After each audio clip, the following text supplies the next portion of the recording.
Okay. Hi, how are you today, Ryan? I'm wonderful, Michelle. How are you? Good. I am so thrilled that my dear friend and your cousin connected us, Akiva Jacobs. Absolutely. We love her so very much. But and I'm glad you said yes, because this is going to be a fun interview of us basically getting to know each other a little bit better, but really learning about this fabulous new luxury handbag company that you've launched, which is called Rian Katherine. And I just learned just before we got on the call that Catherine's your daughter's middle name, That's correct? right. That's right. Oh, so I thought it beautiful. was a beautiful addition to Ryan. Ryan's a little masculine, Catherine's a little feminine, and together, there we go. Together we have magic, right? Romantic. Yep. So, Ryan is actually the founder of this luxury handbag company. And I'm sure that she had a varied background before she got into choosing to design handbags. And Absolutely. so I really just wanted you to take people a little bit through, how did we come to launching a handbag company from your prior past? Absolutely. Sure. Um, so I initially went into undergrad thinking I was going to be a doctor, and Hmm. got a hold of the curriculum and thought, nope, not gonna last through all of this chemistry and biology. And so I jumped around a bit, but I landed in film and television production. And that was the beginning of the creative journey. Mhm. In that program, I was introduced to all kinds of interior design, set design, costume design. Mm, I fun. think that's where the bug started. Mhm. Fast forward after graduate school, um, got married, had 2 kids. And in that journey, I thought, okay, one day, when I re enter the workforce, I would love to do something that I'm super passionate about. So I found a program at the School of Art, excuse me, the school at the Art Institute here in Mhm. Chicago, Oh, very cool. for fashion design. And Mhm. so I'm like, okay, this is it. It works with the schedule. It just worked perfectly. So I entered the program and really dabbled in everything from pattern making, to marketing, collections, the whole thing. And And so how long is that program? it's a adult continuing education program. So it was like Oh, 2 years, but it was like a class at a time. So I really had a great opportunity to delve deep into this creative world. And mhm, over that period, figuring out what I was strong at, what I mhm. wasn't so strong at. Interesting. And this is what it came to be. And I love accessories. It made sense. I felt good. I felt confident. And in that, I continued to just hone the skill. Uh, Yeah. so that was where I really, really thought, okay, we can do this. I can do this. So Yeah, I love the fact that you didn't sort of just sit back and wait or not think to yourself that you couldn't do it. You tried to figure out how to make it work and how to make yourself feel confident enough to yeah, step back into something that you really are passionate about, clearly.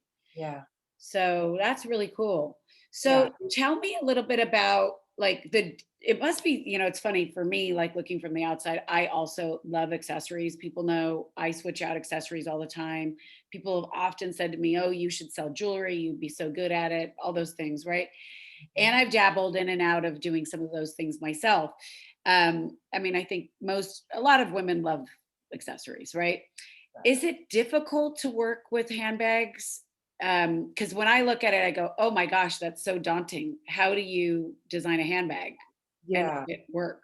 yeah. It and in the process and over the program, the duration of the program, you begin to learn the production steps.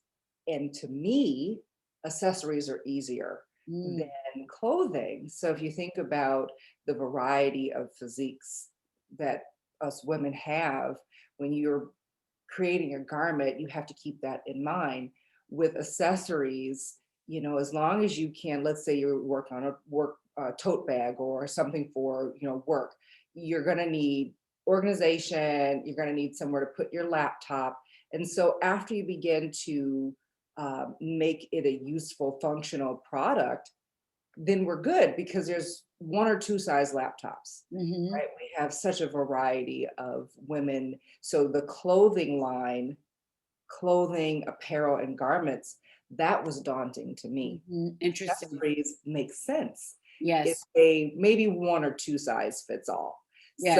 So once I understood the production, the chain of production, it was easy. Mm. So tell me, like looking for a manufacturer, like are you locally manufactured in Chicago or? Sure, sure. At the beginning and when you're in the contemplative mode, you're like, yes, I want everything local. I want to do everything here. I want it in my backyard. And I really did try very hard and accomplished a lot to keep my production in the United States, my vendors in the United States. So I did go outside of Chicago. So I Mhm. have, web and marketing here in Chicago, manufacturing in New York, vendors in California. So I would say 85 to 90% of everything is done in the US. Okay, That that's was amazing. a challenge. That was Yeah, a I'm real sure it challenge. was, by the way. Costing, Exactly. efficiencies, I can only imagine how difficult that must have been to find. And also, there's a trust component when you're building something that you love and believe in. The vendor that you choose to work with is almost like a marriage, right? It is, absolutely. So being in the US and right prior to the shutdown, before at the beginning of the pandemic, I was able to go out and meet with the, manufacturer and the vendors. So I had that opportunity. And you're absolutely right. Things that, you produce overseas, there is a trust factor.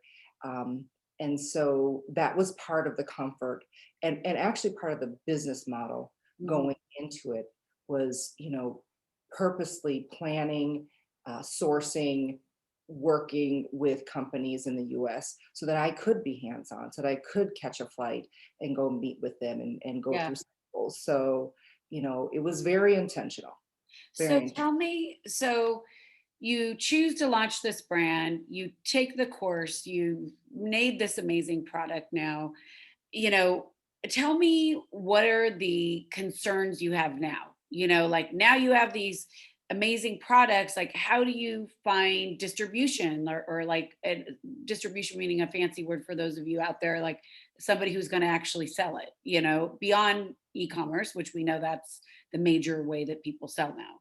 Absolutely. So again, visiting and flushing out the business model, that was part of the attraction of even getting into this. I had talked with just numerous um, folks who had started lines in, let's say, the old system, where you had to do a wholesale or trade shows. And by and large, are like, this is the opportunity, the technology, the e commerce, start there, get your feet wet. You can keep a hold of all of the moving parts with this platform. And so that is exactly what we've done. We're online exclusively right now. Um, and yes, very soon as the world begins to open up again and safely, we'll entertain and look to collaborate with pop-up shops. There's a lot of them here in Chicago. And then you know what? I think that old school tubware party, we get Oh all yeah, our friends together. That is absolutely. where I get to meet and talk, and people get to know me, get to know the product in a very intimate way. So for right now, keeping it very small, very succinct is the goal. I love that. Well, Yeah. it makes it, frankly, a little bit more exclusive and a little bit more precious Yeah. for those of us, because at some point, I'll be getting my own bag, that will be such fine supporters of your brand. Yeah. So tell me what you think is unique and different about your handbag company versus some of the other ones out there. Absolutely, absolutely. I think when I sat down, I and when you're sketching and you're running through all these ideas, it was super important to me that it was functional. Hmm. That it's functional and high quality and a stylish, a statement piece, Hmm. right? And so a lot of bags, and I have my share of bags Yeah. serve one purpose, right? Mhm. I wanted to create a brand that would really be an assistant to the woman, Mm. right? I It love had to that, be like the functional. phrasing of that, assistant to Yeah, the woman. That's yeah, beautiful. Mhm. absolutely. Yeah. We wear a lot of different hats, probably a few in one day. And so Mhm. if we can have a bag that can transition from one activity to the next meeting to the next, gathering. So when I design, I try to keep that in mind. And so it hopefully it relays to all of the ladies. It's durable, it's luxurious, great quality, and it's functional, and it's a good partner for all that we have to do. Yeah. So when you think about wanting to keep it small and like this precious brand, and I love the term that you use, the assistant to the woman.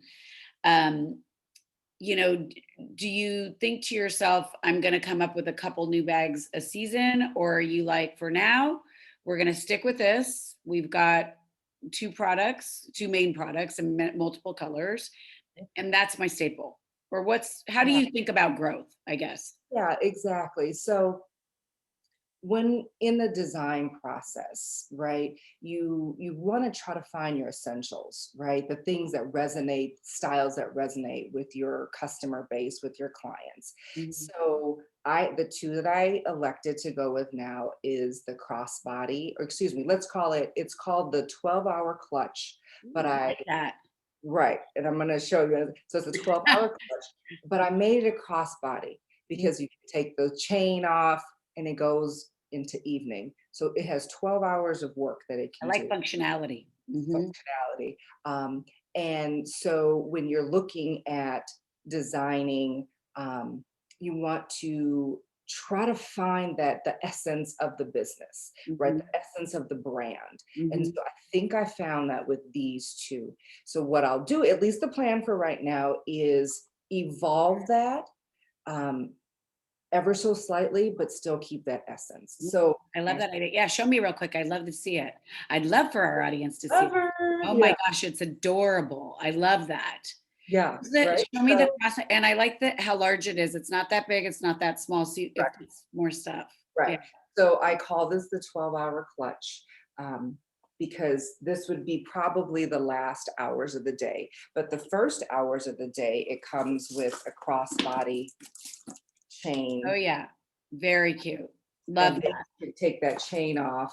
And then when we have to go out, when we get to go out to cocktail parties and things again, you can just carry it like this, and this strap serves a purpose for a little bit of extra security. So you can balance some things, maybe a cocktail, I such. love that. What a So great design. Super yeah. cute. Well, I And can't wait for you to come to California to show all of us. yes, yes, indeed. So these are the essentials. They're Ah, the essentials, and then continuing to play with the colorations. mhm. We can always different textures, different colors, different straps. So that's the direction. So tell me, in this process of becoming an entrepreneur, because I know, I mean, you didn't really touch on it when you kind of gave your background, but I do know you well enough to know that, you kind of framed it as if you weren't working during the time that you had your children early, but you really were. You were working for sort of the family business, but working full time, I think, if I am correct. And so I think, now that you're moving into entrepreneurship, which is a lot more unknowns, how does that feel? It is exciting and it is scary Hmm. all at the same time. So I married into a family of entrepreneurs, and for the years that we raised the kids, you know, going to meetings, going over documents, troubleshooting, planning, I really began to understand what it takes to be an entrepreneur. Idea is great, but to have that come to fruition, there's a lot of steps that Hmm. need to be done. And so years of that understanding, really being mentored by my mother-in-law, Mm. whose business 50 years, Wow. was in business for 50 years. My husband entrepreneur as well. So being around it on a day in and day out basis, I began to understand. I thought,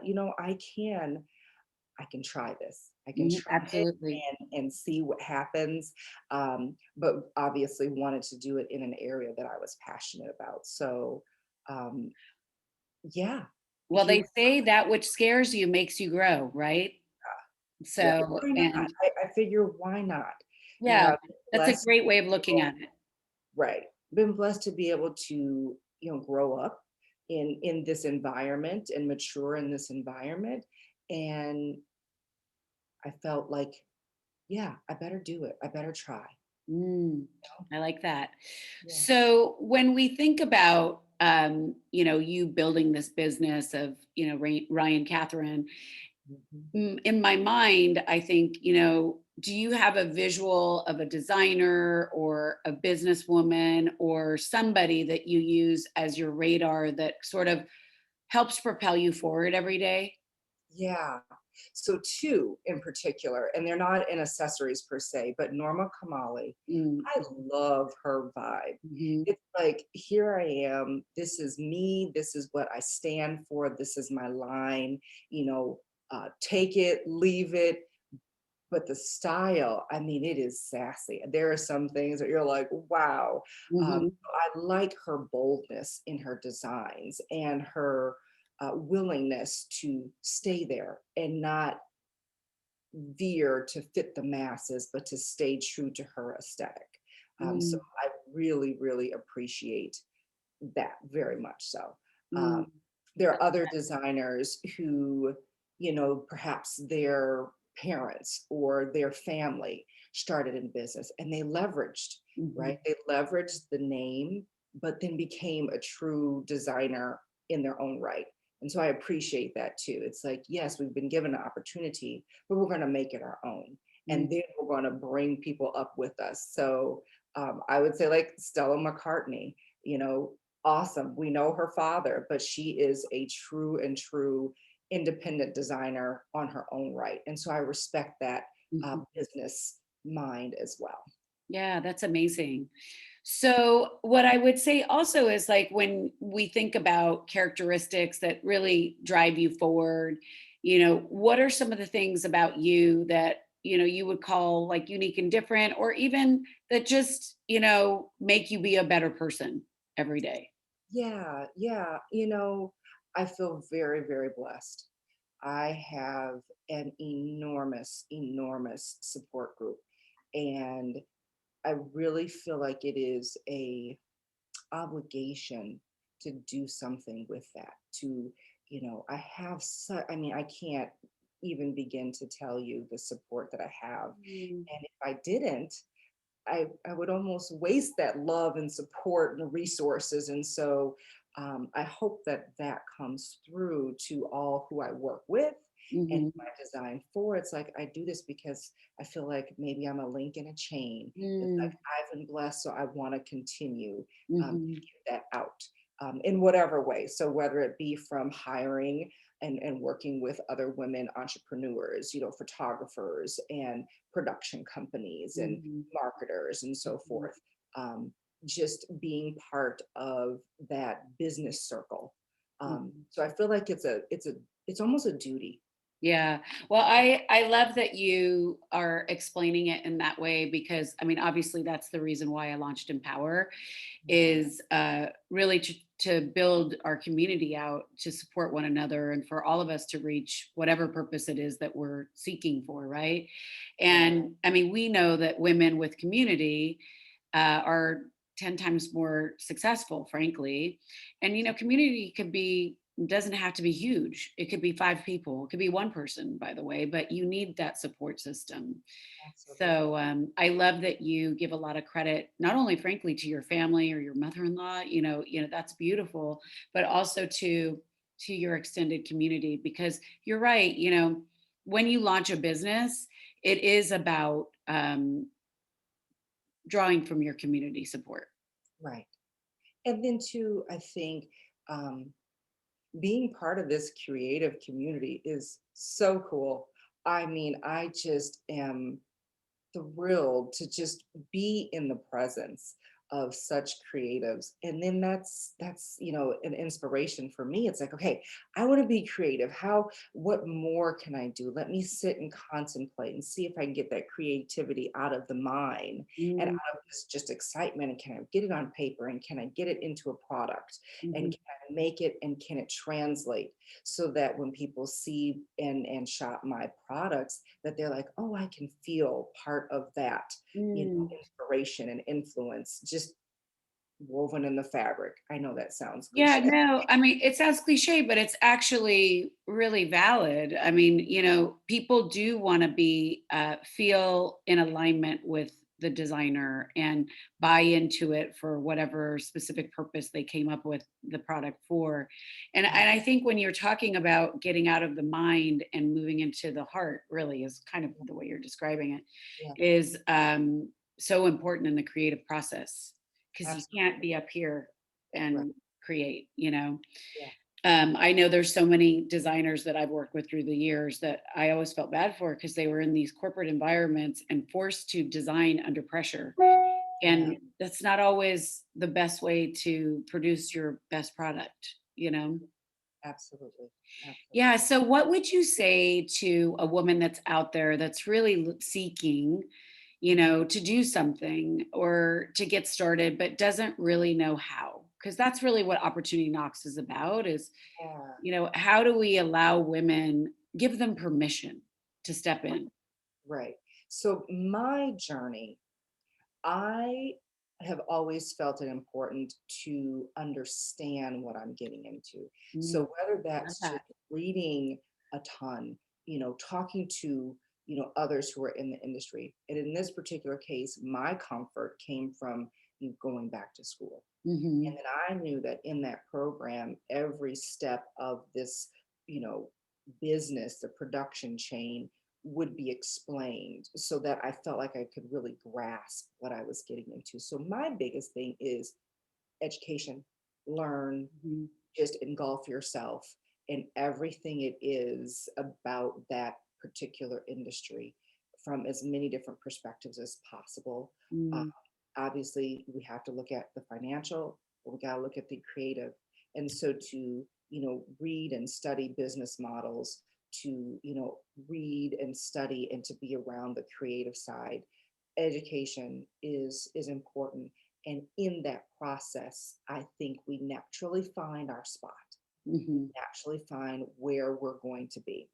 Uh, hmm. I was in, when I was in class, I thought, oh, everybody wants to come out and be a designer. Yeah. I'm going to start a collection. And Yes. I was the furthest from the truth. I think there was only two in my whole, cohort of fellow classmates. I mean, there were some that were like, no, I just want to be really, really amazing at creating, gowns, ball gowns. And I'm thinking, oh, really? Okay, that's your lane. So the Mhm. more I just stepped into the whole education realm of fashion, I thought, okay, you'll find your area Mhm. within And this there's process. enough room for everyone. Exactly. It's not for everyone, but you can find your area. So just studying, reading, learning, being in the environment, and we'll say, I like this, I don't like this, I like this, and then it's your path slowly is revealed. And how long is the process in production from concept to completion? In a traditional sense, with a smaller line like mine, it could, I would say, 3 to 6 months, and that's a fast track. I hit the green light, or we gave it the green light January of 2020. So we Mhm. paused for a year. Interesting. And Yeah. part of it was paused, but part of it was like it's already going. We were waiting. So Yeah. lots of delays in 2020, but I can also a imagine. great opportunity to flush a lot of things out. And so for us, it took a little bit over a year. Mhm. And so February of this year of 21, I received my full production, my full. Wow. Yeah, that's So amazing. it was a blessing, and then it was like wanting to pull your hair out at the same time. Yeah, I can imagine that. It's interesting because one of the things you brought up that frankly, like not a lot of female entrepreneurs and not to be generalizing, however, a lot of females don't always want to address the financials, right? So I think it's interesting that you brought it up. And my question for you is, you know, when is it that you choose to be self-funded or take a loan, or, do you think it's wise to basically know that you have a certain budget in mind for a certain period of time, or what are your thoughts around that? Right. I decided to delay gratification, Mhm. save, and I saved for years, Mm, and with the thought in mind that I if I can avoid taking out, you know, substantial business loans, mhm. I wanted to go that route. So, in my opinion, the more you can fund yourself, the more decision making power you have. So, one of my thoughts is, and it was a fear actually. I'm like, well, what if I can't sell these handbags quick enough and they're calling the loan due? Mhm. I would be, so for Pressure. me, I wanted to avoid that pressure, so I waited and I delayed years really before I gave it the green light, because then I was able, and really during this last year, I really was able to stick to that. Mm, I didn't have banks calling and demanding, calling the loans or anything like yes. that. So Mhm. I felt empowered there. Another point that I felt really empowered on the financial side is, so there's, a contingency, there's a budget contingency that Mhm. I've heard year after year. What's the contingency? What's your reserves? What's your backup? Well, COVID and that period of time, I was running through that reserve, but I had the reserve and I was able to say, I'm going to do this and I'm not going to do this. Mm, So to start the brand with little to no debt, I was able to say that. mm. Fear, and I didn't have to face it because I was on this side of that business model, was that, okay, you got to sell now, you got to do this, and in order to sell, you have to, I don't know, get a lesser quality of leather. So those were all things that, I really wanted to have a lot of say. Mhm. And the money, the business model that I elected allowed me to keep that control.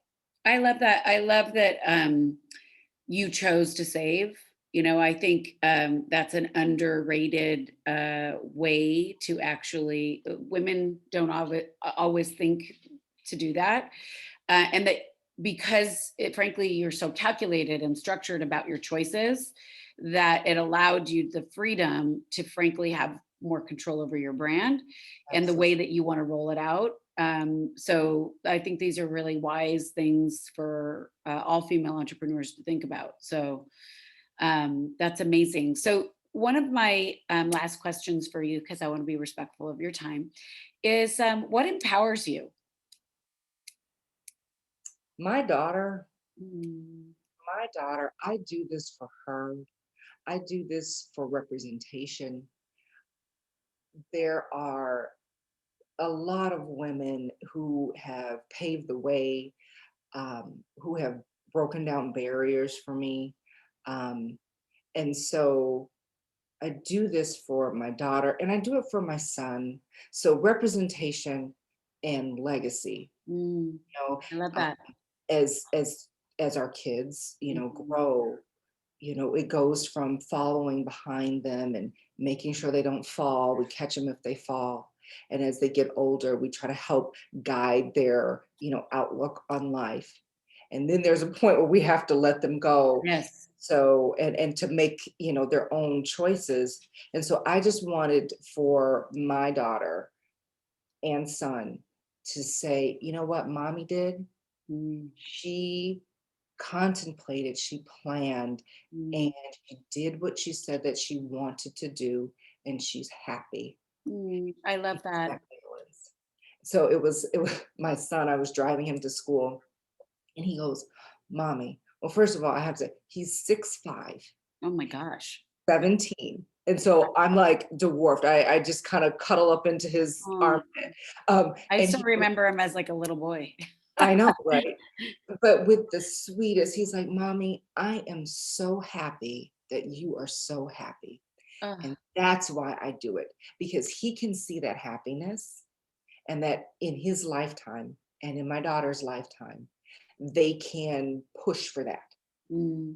plan, and they can push, and they can pave, that path so that they can be happy too. Yeah, I think that that's very well said in the way that we are the role models for our children, Yeah, and it's beautiful to see that they see that you're happy and the joy that it's bringing you to have absolutely. brought another baby to life, right? Yeah, you're And right. your You're third baby. you're right. Third baby for sure, for sure. Absolutely. So I am going to close out with having you share anything with the audience, not only specifically about you and your brand and where to actually find your products, but I'd love for you to just share anything with the audience openly that you feel would be helpful for them in moving forward with their lives. Absolutely. So I'm Rian Walker, the founder and creative director at Rian Katherine. Our website is ryankatherine.com, and it's RIAN and K Katherine.com. So please, look us up. I think that would be amazing. Follow us. That would be amazing. Um, I hope that when you visit our site, that you see a fashion line where the creative speaks through the fabric and the design, and just the layout. I think that it is so important to get what is in us Mhm. and share it with the world. So Mm. whatever way we can do that, that's what I believe we should do. So yeah, I love that. Well, I want to thank you so much for your time, Ryan. And I too hope that people go and visit your website. And my question is also, do you have an Instagram? yes, it is Ryan.Catherine Okay, on perfect. Insta, and then same for Facebook. It's all It's it's all all linked. the same, Do you all have across. Shopify? Not yet. We did a different platform. You go through all that stuff Yes. too. But yeah, What's so the best platform? How do we make it work efficiently? I hear you. yeah, So thank you so much for your time. I feel blessed that we shared this space with one another. And as a reminder, this is Opportunity Knocks. We are on Apple and Spotify. We look at and speak with different female entrepreneurs every week, and it's on opportunities, just that, how we make, take, create, and evaluate opportunities. And this was a beautiful opportunity to get to know another new soul in my life.